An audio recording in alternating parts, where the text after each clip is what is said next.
बारामती लोकसभा मतदारसंघाच्या निवडणुकीला अवघा आता 7 ते 8 दिवसाचा कालावधी उरलेला आहे। बारामती लोकसभा मतदारसंघामध्ये स्थानिक प्रश्नांवर लक्ष न देता एक निवडणूक सहानुभूती आणि एका कुटुंबाच्या घरगुती भांडणाकडे वळवण्याचा प्रयत्न दोन्ही प्रस्तावित उमेदवारांनी करण्याचा प्रयत्न केला होता, परंतु बारामती लोकसभा मतदारसंघातली जनता ही सुजाण आहे म्हणून सहानुभूती आणि घरगुती भांडणावरची चर्चा आता पिण्याचा पाण्याचा प्रश्न, दुष्काळाचे प्रश्न, रेल्वेचे प्रश्न, रोजगाराचे प्रश्न, शहरी नियोजनाचे प्रश्न याकडे आता ती वळलेली आहे। विकासाचा पोकळ दावा करणारी ही मंडळी आता उघडी पडलेली आहे। अवघ्या वर्षभरापूर्वी जे कुटुंब या 35-40 वर्ष या बारामती लोकसभा मतदारसंघावर राज्य करत होतं, आज तेच कुटुंब एकमेकाच्या विरोधामध्ये याने काय काम केलं, त्याने काय काम केलं याच्या भांडणामध्ये या जनतेला गुंतू पाहत आहे। परंतु बारामती लोकसभा मतदारसंघातल्या सर्व जनतेने आता हा काबा ओळखलेला आहे। एकाच धोरण आहे बेटी बचाव, दुसऱ्याचं धोरण आहे बीवी बचाव। परंतु आता आमच्या या सगळ्या प्रश्नांच्या बाबतीमध्ये आम्हाला कोणीतरी बचाव ही भूमिका आता मतदारांनी घेतलेली आहे।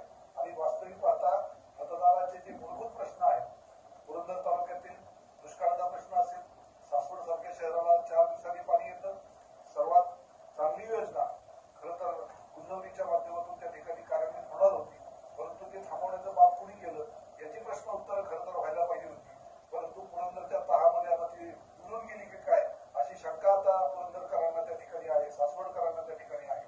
परंतु या सगळ्या विषयांवर आपण पुन्हा एकदा या प्रस्तावित मंडळींना आणलेलं आहे आणि आपसातली भांडणं थांबवून त्यांनी मूलभूत प्रश्नांवर चर्चा करावी म्हणून आपण त्यांना बाध्य केलेलं आहे। वास्तविक पाहता बारामती तालुक्याच्या विकासासंदर्भातले डिस्प्ले बोर्ड घेऊन हे लोक फिरत होते की अशा पद्धतीने आम्ही विकास करू, परंतु राज्याची तिजोरी माझ्या ताब्यात आहे, मीच विकास करतो असा काही पोकळ दावा उपमुख्यमंत्री अजितदादा हे करत होते। परंतु त्यांना सुद्धा जनतेनं आता टाळ्यावर आणण्याची भूमिका त्या ठिकाणी घेतलेली आहे। वास्तविक पाहता बारामती लोकसभा मतदारसंघामध्ये इतर अनेक प्रश्न आहेत। पुरंदरचा विमानतळ असेल, दौंड तालुक्यातील रेल्वेचा प्रश्न असेल, कालव्यांचे प्रश्न असतील, पुरंदर तालुक्यातले अगदी शेतीच्या पाण्याचा प्रश्न असेल, उष्णी जलाशय आज कोरडा पडला त्याचे प्रश्न त्या ठिकाणी नव्याने निर्माण झालेले वेगवेगळ्या पातळींवर खूप सारे प्रश्न घेऊन आज या दोन प्रस्तावितांना जनता प्रश्न विचारित आहे। आणि मला खात्री आहे गेल्या 35 ते 40 वर्षामध्ये यांनी जो सत्तेचा सत्ताभोगीपणा केला आणि सर्वसामान्य जनतेला विकासापासून लांब ठेवलं, फक्त बारामती तालुक्यातल्या काही परिसराचा विकास केला आणि त्याच्या जाहिरातबाजीमध्ये ही मंडळी गुंतली होती।